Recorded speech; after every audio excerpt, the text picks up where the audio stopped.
All right, all right. Here we are. It is 6 p.m. Hey, Pastor Bettina, you are just a stellar. I'm gonna have to give you an A for your stellar efforts. Oh, you just left one and now you're on this one. I do love you and love you dearly, and thank you for your constant uh, commitment to learn, not only to learn, but your constant commitment to be able to want to learn and hear from your not only your pastor but your spiritual father as well. Let me just today is going to be like an introduction, so I'm not really going to get into the real meat of it per se, but you will get hello, uh, Minister Amy and Deacon Troy. You will get some substance out of this. I wanted to open it, the platform open for everybody, that anybody that may not have registered. The link for it should be on the Facebook page that somebody else may want to register. After tonight, though, it will not be open to anyone except for those that are registered. And I wanted to just kind of give a backdrop as to why did I pick this particular topic and why do I feel it's important to discuss it. Um, I look at leadership. We did the servant leader. We talked all about what a servant leader is and all of that.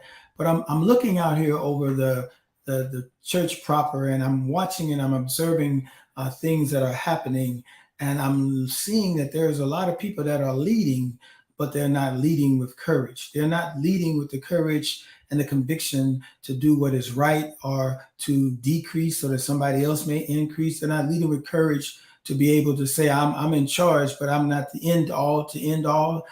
They want to just be that. But when you lead with courage, it is a whole different parameter when you're talking about leading with courage. Leading with courage, really, a leader is not a leader unless somebody's following you. I think the most powerful moment I saw in the movie Woman King was when she was on her. She told one lady that she was going to get her sister. I mean, her daughter. I'm sorry. She was going to go to the castle and get her daughter from the slave traders. She was going by herself. She didn't ask anybody to go. She was just letting the one lady know. And as she started running towards where she was going, she heard this noise behind her. And as she looked behind her, there was a long row of people that were following her. And they were following her not because she was the woman king, it's because she had led them with courage so often in their battles that if wherever she was going, they were going. Even though they know they were disobeying what the king said not to go, they would rather follow her because she was leading. She had led them with courage. She had led them through the difficult times. She had led them through some fights, and she had led them. And so people wanted to follow her because she led with courage. And I wanted this to be like an introduction for us to understand that being a leader is not, I tell you what to do. Being a leader is to being the example. It's kind of like what Pastor Bettina said, following your example. A true leader, the people that are under him follow him or her example. That example of character, exemplary service, of their of faithfulness, of their being obedient, of their willingness to come in when they don't have to. They observed that one of the things that made me so successful in the military, and I wasn't even saved at the time, was I understood the principle that it's the people that makes me successful. I didn't think it was done all by myself. So I galvanized the people under an umbrella of it's about us, and we win or lose together. And it's about the example. And yes, I took a lot of heat from doing that because, and the Marine Corps mentality was, hey, you tell people what to do, they do it, and you beat them down until they do it. But I just didn't feel that that was the right model to get things successful. I never failed an inspection. I always did what I was supposed to do. My Marines always were stellar, and it's because of the example that I set. Even for the ones that they were trying to railroad or whatever, I helped them because I knew as a leader, my responsibility was for all of them. And that's why I wanted to talk to you about leading with courage. I think it's important that we understand that leading with courage is very impactful and important for us. And as I start this out, I'm going to do a twofold thing. I'm going to look at it from the secular arena, and then I'm going to look at it from the spiritual arena, because not everybody is pastors, ministers, prophets, teachers, evangelists. Not everybody's a part of the fivefold ministry. Some people work in the marketplace. And when you're in the marketplace, you're still a leader. And if you're a leader in the marketplace, you still need to know how to be a leader with courage. You still need to know how powerful that word courage is, how it is important for us to lead with that courage and be important. So on tonight, as I do the introduction to, before I get to where I'm going to on next week, so it's over 6 weeks. It's every other, I believe it's once every other Monday, if I'm not mistaken. I know it's 6 weeks, and I know it's a couple of times I skip because I'm going to the National Christian Counselors Conference. So on one Monday I won't be able to do it, but I know that we're doing this for 6 weeks. The link should be in the Facebook page if you want to get somebody that want to join. If you know somebody that needs to join, or you know somebody that would like to be a part of this, please get them on, get them the information. If nothing else, it's PLF Ministry 29 at PLF Ministries 29 at gmail.com. They can email there, and they can also ask for a registration to be able to register. So let's just jump right into this for the few moments. I'm not going to be long, but I do want to be brevity is my new thing now. I don't want to be long-winded. I want to be brief, brilliant, and be gone. So let's look at this word. Part one, we're going to look at it. We're not going to finish all of part one. We'll finish it the next time. But I want to look at this word courage, and we have to say that it's a powerful word. And you can see why when you look back at it in the Latin origin, that's core, C-O-R, part of the courage, it means heart. So when you're talking about courage, you're talking about someone leading with their heart. And the English dictionary defines it as mental or moral strength to venture, pursue, withstand danger, fear, or difficulties. I think that's so impactful. When I look at the Latin word of courage, and I look at the C-O-R, cur, and I look at it says it means heart. Then I look at the English dictionary definition, and it says mental or moral strength. To venture means to go out. To persevere, that means to endure. To withstand danger, that means regardless of what I'm facing as a leader, I may be facing a danger, but I'm going to be persevering in that. And even in the midst of what may look like a fearful moment, I'm going to stand. And even in difficult times, I'm going to stand. Historically, when we look at that word courage and courageous, it was often reserved for describing superheroes and Greek gods and cartoon characters such as Courage the Cowardly Dog, or historical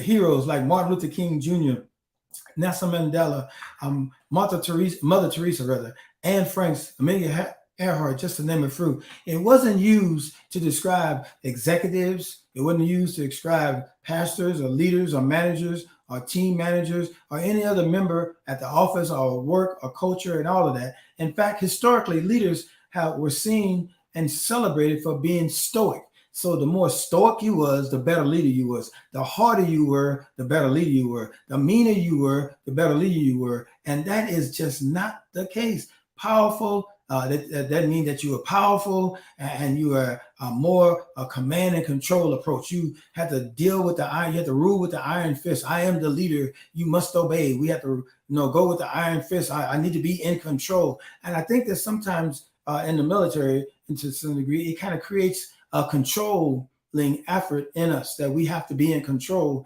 because they tell us not to lose control. So when we get out of the military and we have to be in a place where we don't have the control that we had one time based upon our rank and position. Now we don't have the control. So now we have to back up. And now we have control issues because we were taught that I need to be powerful. I was told that I got to be in control. I was told I have to be stoic. I can't smile. I can't be happy. I can't show joy in front of people. And I got to be in command. That is what we led people to believe was leadership. And to tell and teach and plan and organize, nevertheless, others see your weakness. Never let others see your weakness was a way to lead. So we have to tell them, we have to teach them, we have to plan, we have to organize, but we never let them saw weakness was a way. We never let them saw that we couldn't do something. We never let them saw that we didn't know something. We did things to even make ourselves look good, even when we knew we were not good. We could not allow ourselves to be human to the people that we were leading. They already knew where we are. It didn't, but we were taught that we had to be in control. We were taught that we had to be like that. We had to keep our feelings and emotion separate from our work, or else you wouldn't be respected and may come across as soft and unprofessional. That's what they taught you as a leader. They told you that you cannot show your emotions. You cannot show people that you hurt, or you can't show them crying. You can't show that because they won't respect you. The greatest scene I remember is when we were soldiers, and this is so true what I just talked about. When we were soldiers, after they had that great battle and the enemy ran away, and the colonel was there by himself, or so he thought. He was there by himself. He broke down and cried. He had that moment of release because he couldn't do it in front of the people, because that's what he was taught. As a leader, you can't show emotions. You can't show people what hurt. But there was this reporter that saw that emotion, and it washed him to be able to release that emotion and tell them what was going on with him. And sometimes we have to release our emotions. And I'm not saying you need to be emotional with all your people that you're working with. I'm not saying, but they do need to see that there's a human aspect to you as a leader. They need to know that you're not just this pomp and circumstance and strict and hard. So what changed, and why are the top-selling authors changing markers such as Brené Brown and Simon Sinek, Oprah Daniel Goleman, or Adam Grant talking about courage? Why are their leadership development programs resolved around the idea of courageous leadership and courageous conversation? How does a book like Dare to Lead, Brave Work, Tough Conversation, Whole Hearts is a #1 bestseller on the New York Times bestseller list? How is that? What has courage have to do with leadership? But in other words, what does leadership have to do with courage? Or shall I say, leadership has a lot to do with courage. It turns out that courage may separate out the effective leader from the ineffective leader, and can be a differentiator between whether a leader has influence or not over those they lead, whether you have influence or you don't. So let's unpack this idea of courage and leadership. So let's unpack this. So first of all, let's look at the definition of a leader for a moment. A person who has commanding authority or influence. And a common definition of leader is the art of motivating a group of people to act towards achieving a common goal. That's basically what a leader is. A leader is not how mean you are, or how tough you are, or how much command present. It's motivating a group of people to act toward achieving a common goal. When I was on a drill field as a drill instructor, that is the epitome of what a drill instructor had to do. We had to take, whether it was 72, now they have up to 100 people in a platoon, and they have like 9 platoons. I watched one graduation in San Diego. They had 1,000 Marines graduating on the field that day. Can you imagine what it's like to take 102 or 101 different individuals from all over the world, from all different parts, from all ethnic backgrounds, from all different educational things, and get them to act and achieve a common goal, which is to become a Marine, to receive that Eagle, Globe, and Anchor after the Crucible, or whether you're in the Navy, whatever it is, to graduate from that whether you're in the Army or whether you're in the Air Force. The goal of that drill instructor is to get you to achieve a common goal, which is to graduate. And they have to have the influence to be able, and the authority to be able. So the drill instructor not only have authority, but he has influence. I have the authority to move this platoon where I'm supposed to. I have the authority to act in accordance with the SOP that I'm given. I have the authority to speak as I've been directed, but I also have influence. You know, that's the difference. When I was on a drill field, we had 3. You had a senior, you had the strong A, and you had the drill instructor. The strong A was like the heavy A. We call him. That's the one that did all. That was really mean, and he PT'd them all the time. He was always in their ear. The senior drill instructor was like the dad. He would come out at the end of the day, and he would sit down, and they'd have a school circle, and he would motivate them and tell them how they did this and what they're going to be doing tomorrow. So he was using his influence to move them to achieve a goal. I don't think you heard me. That's what it is about being a leader with courage. You have to understand, as a leader, you're not just there because you have a title, or because you're the manager of a certain thing, or because you're in charge of the the store, or you're in charge of the freezer, or you're in charge of whatever. Because today we know we're talking about from the secular standpoint. So please don't throw me down because I'm not talking Bible yet. We will eventually get to talking about leading from a biblical standpoint, but not everybody is in fivefold ministry, and not everybody works from that standpoint. Now, there's some people that are dual; they work in the civilian world and they're working in the ministry. And so that's why I felt that this was important, because we need to understand the whole arena that we're in. Because what has happened is the church has removed itself from the marketplace, like the marketplace was cursed. But not everybody that goes to your church is going to be working in the ministry. They're in the marketplace. So why not equip them to be great leaders, to lead with courage while they're in the marketplace, so they can have that influence, they can have that authority. And secondly, the thing is, when you look back at the definition of courage again, it says the mental or moral strength to venture, persevere, and withstand danger, fear, or difficulty. Now, if we were to have some wordsmith fun and combine the definition of leadership, courage together in one sentence, I'd come up with something like this. A great leader is someone who has influence and can effectively motivate a group to act towards achieving a common goal, because they have mental and moral strength and will persevere and withstand danger despite their fears and the difficulties of the challenges. Anybody need me to repeat that again? I think I will, because I think it's important that you write this down. So I'm going to do it really slow. And this, if you don't get nothing else, I think you should get this. So we take all of it. We're going to take the definition of leadership and courage that we already talked about, and I'm going to give you a definition. And that definition is this: a great leader is someone who has influence. A great leader is someone who has influence and can effectively motivate a group. A great leader is someone who has influence and can effectively motivate a group to act towards achieving a common goal. A great leader is someone who has influence and can effectively motivate a group to act towards achieving a goal, a common goal rather, because they have mental and moral strength, and will persevere and withstand danger.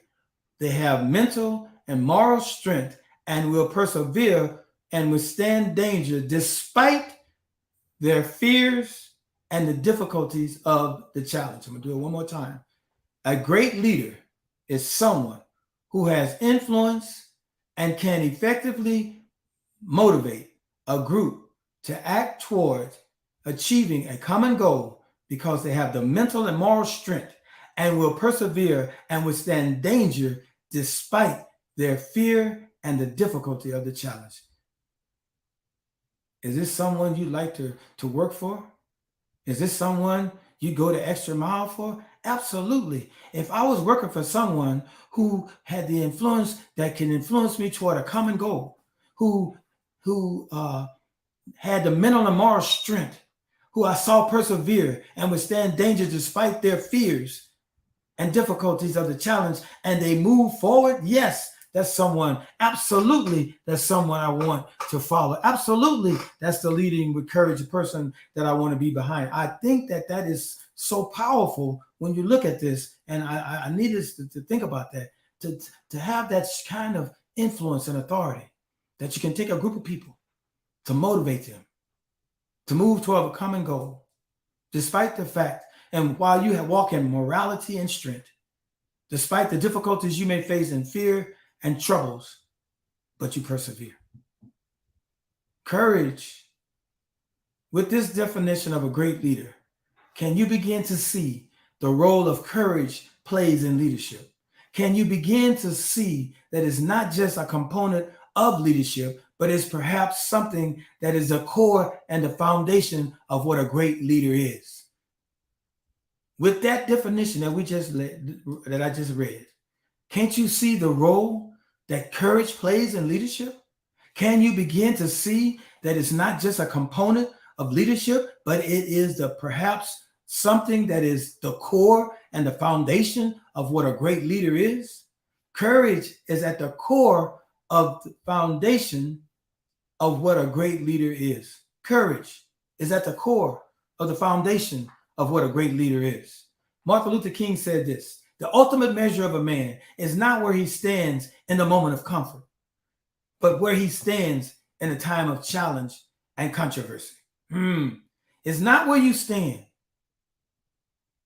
The measure of a man is not where he stands in a moment of comfort, but where he stands at the times of challenge or controversy.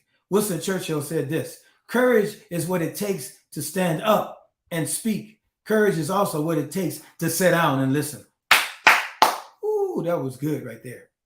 It's not only the ability to stand up and speak, but courage, leading with courage, is also the ability to sit down and listen. If you want to be a great leader, if you want to lead with courage, you not only have to be able to speak, but you also got to be able to sit down and listen. You got to. Walt Disney said, courage is the main quality of leadership. No matter where it is exercised, and usually it implies some risk, especially under new undertakings. It requires some risk. Leading with courage is going to require risk. And finally, Simon Sinek, he said, the courage of leadership is giving others the chance to succeed, even though you bear the responsibility for getting things done. Whew. Did you hear that? It's the courage of a leader to give others the chance to succeed, even though you bear the responsibility for getting it done. Here is where we mess up a lot of times as leaders. We don't allow people to succeed because we think they're going to be better than us. They're going to do better than us. They're going to rise higher than us. Why would you want people that you lead to stay at under you and never rise above you? I remember I was in a ministry and they told us that you would never go above me, financially, spiritually, or whatever. And I thought, well, he's a pastor, so I should never. That's my plateau. But as a pastor of the Sanctuary Church, I want people to preach better than me, to teach better than me, to achieve more than I have, to be able to go where I've never gone, to be able to be in places I've never been, because that is a true sign of a leader who's leading with courage. Although it's my responsibility, I'm ultimately responsible, but I need for them for getting things done, but I want them to succeed. If you're not a leader that wants your people to succeed, you need to think. I wanted all my Marines to succeed. And when I look back over the time, I had Marines that became officers. I had Marines that became sergeant majors. I had Marines who went into the workplace and became six-figure workers, millionaires. I didn't hold back because I didn't want them to advance. I've had members who've done things that I've never done, have money that I'm not going to say I never have, but they have money. But I'm not jealous, or I'm not, oh, you can't do that because you got to be, I'm the plateau. No, I want you to succeed. That's why I'm doing this here, this class. I don't need to do a class. I really don't. And I'm not looking at or concerned about how many people are on it. I would love that it'd be a great number, and I would love that you would share. But if those of you who are hungry and want to learn what it is to lead with courage, those that want to understand that that's what I want to do, those are the ones I want to talk to. So today, as we, in this modern world of leadership, we need to start exploring why courage is so important and what it looks like for leaders to be courageous. In this modern world of leadership, we need to start exploring, that's what we're going to do, why courage is so important and what it looks like for leaders to be courageous. When I come back the next time, we're going to talk about the role that courage plays in leadership. But I want to go back to that definition again, because I think it's so powerful, and I'll end with that. When we look at taking the definition of a leader, when we look at looking at leadership, and we look at courage and we put them all together in one paragraph, one sentence, this is what I think. A great leader is someone who has influence and can effectively motivate a group to act towards achieving a common goal because they have mental and moral strength and will persevere and withstand danger despite their fears and the difficulties of the challenge. I hope that on tonight that you are inspired to want to learn more about leading with courage, that you understand that leading with courage is not just a ministry thing. Leading with courage can be effective in the marketplace, if you're an entrepreneur. Whatever it is, you have people that follow you. You need to understand what it is to lead with courage. And you want to be that person that they say, absolutely, I know that she's going into danger. I know that there's a possibility that I may not return, but I've watched the courage. I've watched her brain. I'm talking about the movie I saw. I watched her get us to a place that we've never been. And, they say that we are the homies, but I say that you are great and there's greatness in you and you are enough and you can be the leader that you need to be in order to accomplish what you need to accomplish. I bless you. See you next time when we can finish on as we look next week, as we look at the roles that courage plays in leadership. And once again, we're going to be looking at it from the world or from the secular arena. And then next time, after we finish that, we'll look at it from the biblical. We'll do the introduction and we'll look at biblical. So I want us to understand that this 2 times, and this was just an introductory, so you can share with other people. I mean, we had 13 people that were signed up. I would like to see more, but I'm not moved by numbers. I'm moved by those who are compassionate and purposeful and want to be what God called them to be. Thank you. Love you. Have a blessed rest of your evening. For those on the East Coast, I know it's not almost 9:30. Those in the Central, it's 8:30. And those on Pacific Standard Time, it's 6:27. Love you. Have a blessed and great rest of your evening.